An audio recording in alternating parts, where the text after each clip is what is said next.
듣기만 해도 가슴을 뭉클하게 하는 단어가 있습니다. 듣는 사람을 행복하게 하는 말이십니다.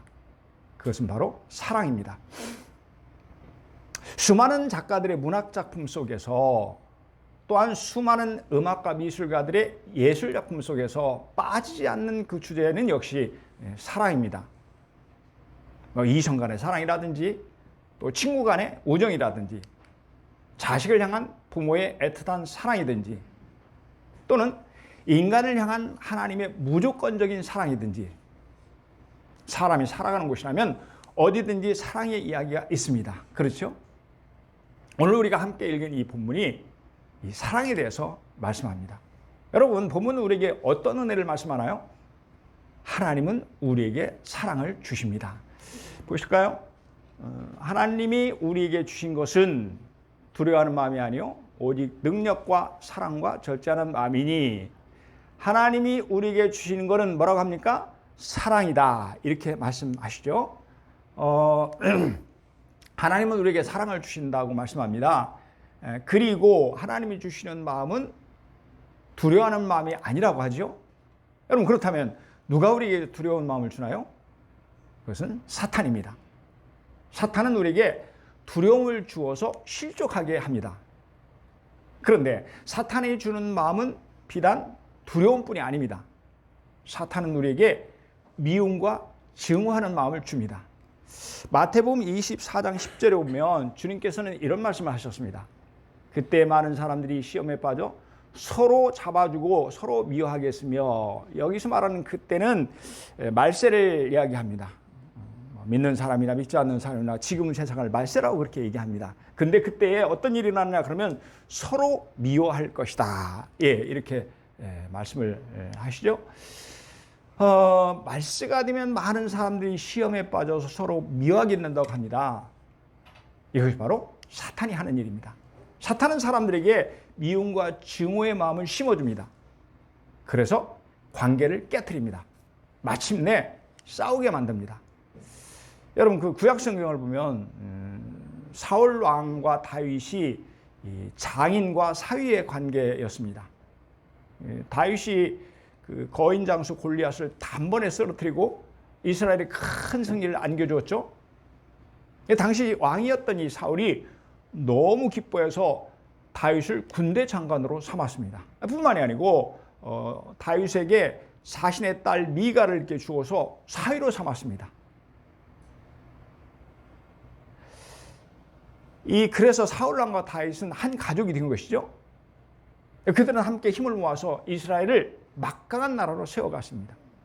그런데 어느 날 사울왕의 마음에 악한 영이 들어옵니다. 악령이, 악한 영이죠. 사울에게 힘있게 내리네 그가 스스로 이르기를 내가 다윗을 벽에 박으리라 하고, 사울이 그 창을 던졌으나 다윗이 그의 앞에서 2번 피하였더라. 사무엘상 18장 10절 11절에 보면 이런 말씀이 기록되어 있습니다. 악한 영, 그러니까 사탄은 사울 왕에게 다윗을 미워하는 마음을 심어주었다는 거죠. 그러자 이 미워하는 마음이 점점 자라서 자신의 사위인 다윗을 죽이려고까지 했던 것입니다. 결국 두 사람의 관계는 깨어지고 말았습니다. 나중에는 둘만의 관계뿐이 아니고 나라가 둘로 갈라지는 그런 원인이 되기도 했습니다. 그 후 사울 왕과는 급격히 몰락의 길을 걷게 됩니다. 이처럼 사탄은 사람들의 마음에 미움과 증오를 심어주어서 관계를 깨트립니다. 그래서 원수를 만들려고 애를 씁니다. 여러분, 또 요셉의 경우도 마찬가지죠. 그의 형들이, 그러니까 요셉의 형들이 아버지가 형들보다 요셉을 더 사랑하는 것을 보고 그를 미워하여 요셉의 형들이 요셉을 미워했어요. 그에게 편안하게 말할 수 없었더라. 요셉이 꿈을 꾸고 자기 형들에게 말하며 그들이 그를 더욱 미워하였더라. 이렇게 기록하고 있습니다. 사탄은 요셉의 형들의 마음속에 동생을 미워하는 마음을 심어 주었습니다. 그러자 미워하는 마음은 결국 동생을 노예로 팔아버리는 비정한 결과를 낳고 말았습니다. 이로 인해서 아버지 야곱은 큰 슬픔에 빠졌습니다. 형들 또한 동생에 대한 죄책감에 시달리게 됩니다. 이처럼 사탄은 사람들의 마음에 미움과 증오를 심어줍니다. 그래서 관계를 깨트립니다. 가정을 무너뜨립니다. 공동체를 파괴합니다.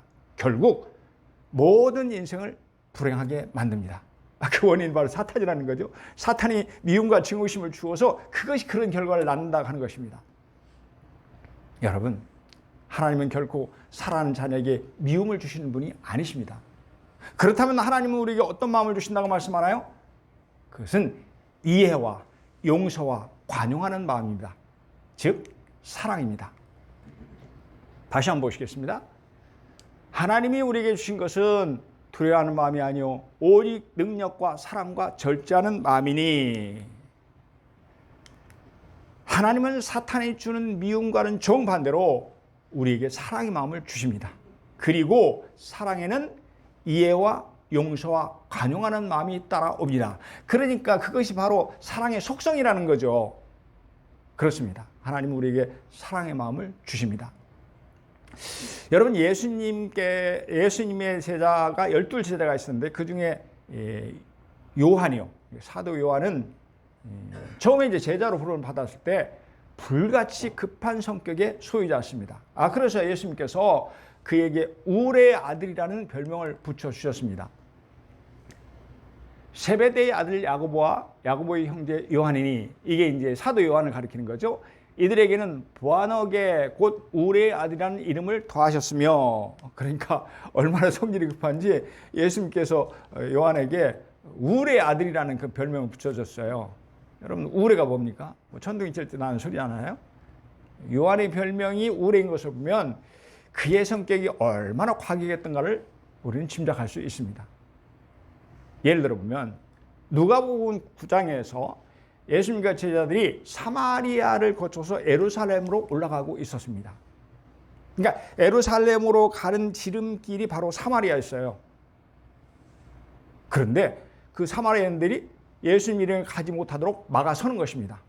당시에 이제 유대인들하고 사마리아인들이 원수지간이었죠. 용납하지 않는 겁니다. 그러자 요한이 씩씩거리면서 말합니다. 요한이 이를 보고 이르되 주여, 우리가 불을 명하여 하늘로부터 내려 저들을 멸하라 하시기를 원하시나이까? 이게 이제 요한이 주님에게 한 말씀이에요. 얼마나 불같이 급한 성격입니까? 당장 하늘에서 불을 내려서 저들을 다 태워버리자는 것이죠. 하지만 여러분, 이렇게 성질이 급하고 화를 잘 내는 불같은 요한이 180도로 바뀌게 되었다면 여러분들이 이해가 됩니까? 요한이 기록한 요한복음 그리고 요한 1, 2, 3서를 보면 사랑이란 말이 무려 119번이나 나옵니다. 예를 들어 보면 사랑하는 자들아, 우리가 서로 사랑하자. 사랑은 하나님께 속한 것이니 사랑하는 자마다 하나님께로부터 나서 하나님을 알고 사랑하지 아니하는 자는 하나님을 알지 못하나니 이는 하나님은 사랑이심이라. 요한일서 4장 7절 8절 두 절의 말씀에서 사랑이란 말이 계속적으로 나옵니다. 입만 열면 사랑이 넘치는 사랑의 사도가 된 것입니다. 그래서 요한은 이해의 사람, 용서의 사람, 관용의 사람이 되었습니다. 하나님께서 우리 아들 요한의 마음에 사랑을 넘치도록 부어주신 것입니다. 그래서 그가 사랑의 사도가 된 것입니다. 요한에게 사랑을 부어주신 하나님께서 오늘 저와 여러분의 마음에도 사랑을 부어주실 줄로 믿습니다. 아멘. 그렇다면 하나님은 자녀된 우리에게 왜 사랑의 마음을 부어주시나요? 그 이유가 어디에 있나요? 사랑은 인생을 행복하게 하기 때문입니다. 잠언서 15장 17절에 보면 이런 말씀이 기록되어 있습니다. 채소를 먹으며 서로 사랑하는 것이 살찐 소를 먹으며 서로 미워하는 것보다 나으니라. 무슨 뜻입니까? 가난해서 비록 채소만 먹고 산다고 해도 가족이 서로 사랑하는 것이 반대로 부유해서 소고기를 먹기는 하지만 서로 미워하면서 사는 것보다도 더 좋다고 합니다. 그렇죠? 사랑하며 살아갈 때 더 나은 삶, 더 행복한 삶을 살게 된다는 뜻입니다. 미움이 있는 곳은 마치 지옥과도 같지만 사랑이 넘치는 곳에는 천국이 이루어진다는 그런 의미입니다. 여러분, 이제 아들을 장가를 보낸다든지 또 딸을 시집을 보낸다든지 그럴 때 자녀가 행복하기를 바라는 그런 마음에서 부모가 꼭 하는 말이 있습니다. 뭐죠? 너희들 오손도손 서로 사랑하며 살아라. 왜요? 서로 살아가는 곳에 행복이 있기 때문입니다. 그렇습니다, 여러분. 둘이 서로 사랑하며 화목하게 사는 모습을 보면 부모님 마음은 참 흐뭇합니다. 그래서 하나님은 우리 마음에 사랑을 부어 주십니다. 사랑하는 여러분, 많은 사람들은 행복을 추구하며 살지만 그 행복이 어디서 오나요? 행복은 소유에서 오는 것이 아닙니다. 물질이 많고 적음이 아닙니다. 그것은 사랑의 관계 속에서 옵니다. 그래서 사랑이 가득한 가정은 행복합니다. 그래서 사랑이 넘치는 직장은 행복합니다. 그래서 사랑이 충만한 교회는 행복합니다. 여러분 아멘입니까? 그러므로 사랑에는 위대한 하나님의 능력이 담겨 있습니다. 사랑은요, 끼어진 관계를 다시 이어줍니다. 사랑은요, 상처난 마음을 싸매어줍니다. 사랑은요, 천국을 경험하게 합니다. 자녀가 아빠 사랑해 라고 말할 때 아빠는 그 기쁨을 주체하지 못합니다. 그렇죠? 반대로 아빠가 우리 아들 사랑해 라고 말할 때 아들의 얼굴이 환해집니다. 아내가 여보 사랑해 라고 말할 때 남편의 가슴은 따스해집니다. 남편이 여보 사랑해 라고 말할 때 아내의 마음은 훈훈해집니다. 그래서 우리의 가정은 행복해지는 것입니다. 이 미국의 잡지 중에서 유명한 잡지 중에 아틀랜틱이라는 잡지가 있어요. 이 아틀랜틱이 행복지수가 높은 1만 명을 조사를 해서 그 결과를 발표한 적이 있습니다. 그러니까 행복지수 뭡니까? 행복의 정도예요. 그러니까 행복의 정도가 도대체 무엇이 결정을 하는 것인가 하는 것입니다. 여러분들이 가지고 있는 주보 이면에 보면 이면 아래에다가 너무 여러분들이 좀 활용할 수 있을 것 같아서 이렇게 적어놨습니다. 이면 아래에 보면 행복지수 이렇게 나와 있죠. 첫째, 남을 웃길 줄 아는 유머 감각이 있었고 자신 역시 잘 웃었다. 이런 사람들이 행복하다는 거죠. 둘째, 일을 한 만큼 충분히 쉼으로 자신을 혹사시키지 않았다. 셋째, 적당한 운동을 규칙적으로 하고 남들을 배려할 줄 알았다.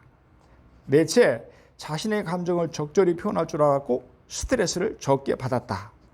다섯째, 감사한 일에는 감사할 줄 알았다. 여섯째, 남을 위해 한 가지 이상 봉사를 하고 있었으며 영적 생활을 하고 있었다. 신앙생활을 하고 있었다는 거죠. 일곱째, 모두 현재 누군가를 사랑하고 있었다. 예. 남을 위해 한 가지 이상 봉사하며, 이제 저를 좀 주목해 주세요. 거기 있으니까. 한 가지 이상 봉사하며 누군가를 사랑하는 사람이 행복지수가 높았다고 이제 발표를 한 거죠. 그러므로 진정한 행복은 사랑할 때 찾아옵니다. 진정한 행복은 다른 사람을 행복하게 해줄 때 찾아옵니다. 여러분, 아담은요, 에덴 동산인 낙원에서 살았지만 하나님께서 보시기에 별로 행복해 보이지 않았습니다. 그래서 하나님께서 아담에게 하와를 주셔서 서로 사랑하며 살게 하셨습니다. 그러자 아담이 사랑의 고백을 합니다. 이는 내 뼈 중에 뼈요 살 중에 살이로다. 비로소 아담은 기뻐 뛰었습니다. 여러분, 왜 아담이 그토록 행복했나요? 그에게 사랑할 대상이 생겼기 때문입니다. 사랑이 넘치는 에덴 동산은 그제야 비로소 낙원이 되었습니다. 그러므로 사랑이 있는 곳, 그곳이 바로 진정한 낙원입니다. 이 30년 이상 MBC 아나운서로 활동했고 특별히 이렇게 장학 퀴즈 진행자로 잘 알려진 이 차인태 씨가 자서전적인 그 책을 한 권 썼어요. 제목이 흔적인데 그 저서에서 이 차인태 씨는 이런 고백을 합니다. 살아보니 행복이란 별난 게 아니었다. 진심으로 서로 이해해주고 아껴주는 누군가와 기분 좋은 아침을 맞이하는 것. 이것이 진짜 행복이다. 기분 좋은 아침을 시작하라. 행복한 아침은 행복한 하루. 행복한 하루는 행복한 일상이 된다. 예. 여러분, 어떤 것이 특별한 행복이 아니라고 합니다. 어떤 특별한 것이 행복이 아니라고 하죠. 무엇을 많이 소유해만 행복이 아니란 뜻입니다. 진심으로 서로 이해하며 사랑하는 사람과 함께하는 것이 행복이라고 합니다. 진심으로 서로 아껴주면서 사랑하는 사람과 함께하는 것이 행복이라는 뜻입니다. 사랑하며 살아가는 소소한 일상이 행복이라는 그런 의미입니다. 저도 이제 한번 생각을 해봤어요. 제 일생에 가장 행복했던 때가 언제였나. 그랬더니 저 또한 사랑이 가득한 마음으로 살아갈 때 가장 행복했다는 것을 깨닫게 되었습니다. 저는 청년 때 이렇게 하나님의 놀라운 사랑을 처음 경험했습니다. 지금 와서 되돌아보니까 하나님과 첫사랑을 나누던 그 시절이 참으로 행복했습니다. 또한 결혼해서 살아가는 아내가 있고 사랑하는 아이들이 있고 사랑할 수 있는 가족이 있어서 참 행복했습니다. 뿐만이 아니고 지금 목회를 하면서 사랑할 수 있는 성도들이 있어서 행복합니다. 사랑을 함께 나누는 교우들이 계셔서 정말 행복합니다. 아마 이것이 제 목회의 가장 큰 보람이고 가장 큰 행복일 것입니다. 그렇습니다. 인생은 사랑할 사람이 있어야 행복합니다. 인생은요, 서로 사랑해야 행복합니다. 인생은요, 사랑으로 행복해집니다. 그러니까 그래서 하나님은 자녀된 우리에게 행복하게 사는 모습을 보고 싶으셔서 우리의 사랑의 마음을 부어주십니다. 자녀된 우리가 이 땅에서 천국을 누리며 살게 해주시려고 우리에게 사랑의 마음을 주십니다. 아멘. 그렇다면 여러분, 하나님께서는 우리에게 어떠한 사랑을 주시나요? 하나님 우리에게 십자가를 통한 용서의 사랑을 주십니다. 로마서 5장 8절의 말씀입니다. 우리가 아직 죄인 되었을 때 그리스도께서 우리를 위해 죽으심으로 하나님께서 우리에 대한 자기의 사랑을 확증하셨느니라. 아멘. 하나님은 우리가 죄인일 때에 예수님을 십자가에 죽게 하셨습니다. 우리의 모든 허물을 용서해 주시기 위해서 그 대가로 우리의 죄의 대가로 당신의 아들을 십자가에 내주셨습니다. 그러므로 이 십자가의 사건으로 하나님이 우리를 얼마나 사랑하신지를 알게 주신 것입니다. 그렇습니다. 십자가는 죄인을 용서하신 하나님의 사랑입니다. 여러분, 용서는 뭡니까? 용서는 나를 사랑해 준 사람이 아니고 오히려 나에게 해를 끼치고 내게 죄를 범하고 내게 아픔을 준 사람에게 관용을 베푸는 것입니다. 그렇죠? 하나님이 우리에게 주시는 십자가의 사랑은 바로 이 같은 용서의 사랑입니다. 그러므로 십자가의 용서는 세상이 주는 사랑과는 다릅니다. 세상의 사랑은 어떻습니까? 나를 사랑해주는 사람을 사랑합니다. 그렇죠? 사랑받을 자격이 있는 사람을 사랑합니다. 하지만 하나님이 우리에게 주시는 용서의 사랑은 하나님께 죄를 지은 죄인, 하나님 마음을 아프게 한 자들까지도 사랑하십니다. 뿐만 아니라 독생자 외아들의 생명까지도 내어주시면서 그 모든 죄를 용서해 주신 것입니다. 아무런 조건 없이 우리의 모든 죄를 용서해 주신 것입니다. 그러므로 그것은 인간의 사랑이 아닙니다. 그것은 하나님의 사랑입니다. 아가페의 사랑입니다. 여러분, 그래서 제가 찾아보니까 오늘 본문의 이 사랑, 하나님께서 우리에게 주시는 것은 사랑이다 할 때 이 사랑이 원어로 보니까 아가페예요. 아가페. 그러니까 우리의 인간의 사랑이 아니고 하나님께서 우리에게 주신 하나님의 사랑입니다. 여러분, 아멘입니까? 유명한 동화 거지와 왕자, 또 톰 소야의 모험 등으로 널리 알려진 미국의 작가 마크 트웨인이 말합니다. 용서는 자기를 짓밟는 사람에게 향수를 뿌려주는 풀꽃 향기와 같다. 여러분, 들에 핀 들꽃이 어떻습니까? 그것은 자기를 짓밟는 사람에게 도리어 향수를 뿌려줍니다. 하나님이 십자가를 통해 베풀어준 사랑은 바로 이런 향기로운 용서의 사랑입니다. 그러므로 하나님의 용서의 사랑은 십자가 위에서 가장 위대하고 아름답게 나타났습니다. 예수님이 십자가 위에서 그 모진 고난과 숨쉬기조차 힘겨운 고통 속에서도 십자가 아래에서 자신을 조롱하고 있는 사람들을 위해서 기도하셨습니다. 아버지, 저들을 사하여 주옵소서. 자기들이 하는 것을 알지 못함이니이다. 무슨 뜻이에요? 하나님, 저들은 자기가 무슨 죄를 짓고 있는지도 모릅니다.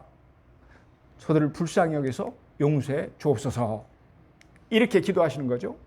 아니, 어떻게 자신을 모욕하고 침을 뱉고 그 모든 고통을 주는 사람들 위해서 그런 기도를 할 수 있었을까요? 사랑하는 여러분, 그러므로 이 기도는 용서의 선언입니다. 이 기도는 용서의 완성입니다. 예수 그리스도의 십자가는 용서의 절정이었던 것입니다. 예수께서는 우리의 죄를 용서해 주시려고 그 모든 십자가의 고통을 받으셨습니다. 그 결과 예수님이 십자가의 죽으심으로 인해서 우리의 모든 죄가 용서함을 받았습니다. 사랑하는 아들의 마지막 소원을 들으시고 우리의 허물과 죄를 용서해 주셨습니다. 그렇습니다. 우리를 향한 하나님의 용서에는 아버지의 피눈물이 담겨 있습니다. 우리 함께 천천히 읽겠습니다. 시작. 여호와께서 말씀하시되 오라 우리가 서로 변론하자. 너희 죄가 주홍 같을지라도 눈과 같이 희어질 것이요 진홍같이 붉을지라도 양털같이 되리라. 아멘. 이사야 선지자가 예수님께서 우리에게 배표를 주신 십자가의 사랑에 대해서 예언한 것이죠. 십자가의 보혈의 피로 우리의 죄를 우리의 주홍같이 붉은 죄가 용서함을 받았습니다. 십자가의 사랑으로 우리의 먹보다도 더 검은 죄가 용서함을 받았습니다. 주님은 십자가 위에서 당신의 몸을 찢겨 죽으심으로 저와 여러분을 용서해 주신 것입니다. 아멘. 우리 피아노 반주에 맞춰서 우리에게 이 십자가의 사랑을 주신, 용서의 사랑을 주신 그 주님의 은혜를 참 찬양하겠습니다. 찬송가 305장 나 같은 죄인 살리신.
아멘, 아멘.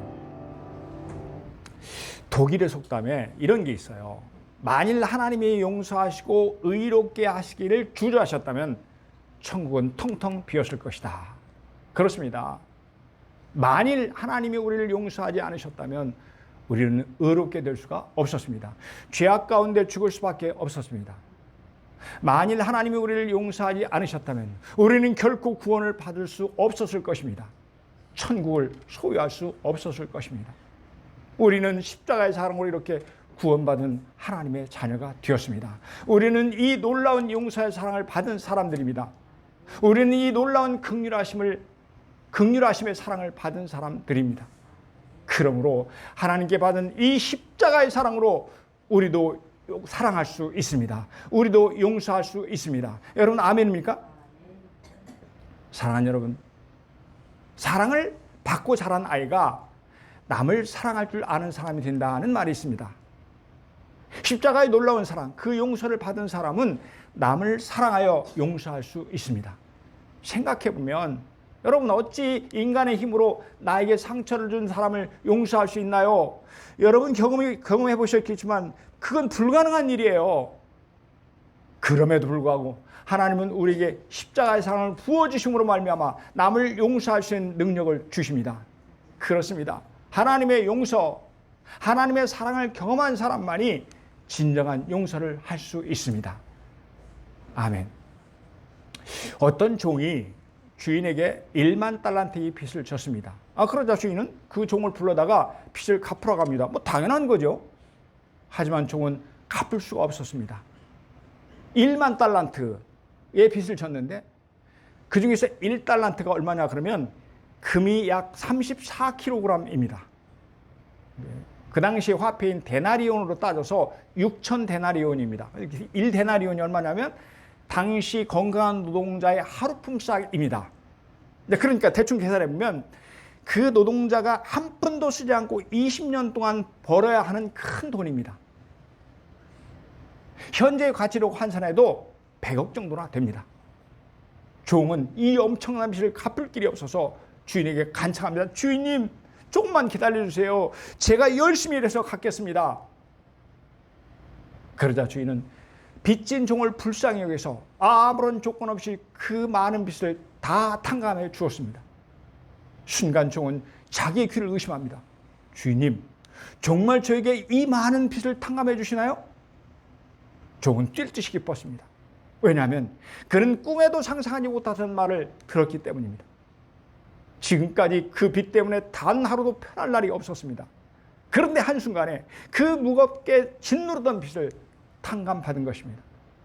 그는 마치 구름 위에 떠가는 기분이었습니다. 덩실덩실 춤이라도 추고 싶은 심정이었습니다. 그는 너무 기뻐서 흥얼대며 집으로 돌아옵니다. 돌아오다가 길에서 자기에게 100데나리온 빚을 진 동료를 만납니다. 그러자 그는 빚진 동료의 멱살을 잡고 빨리 빚을 갚으라고 윽박질렀습니다.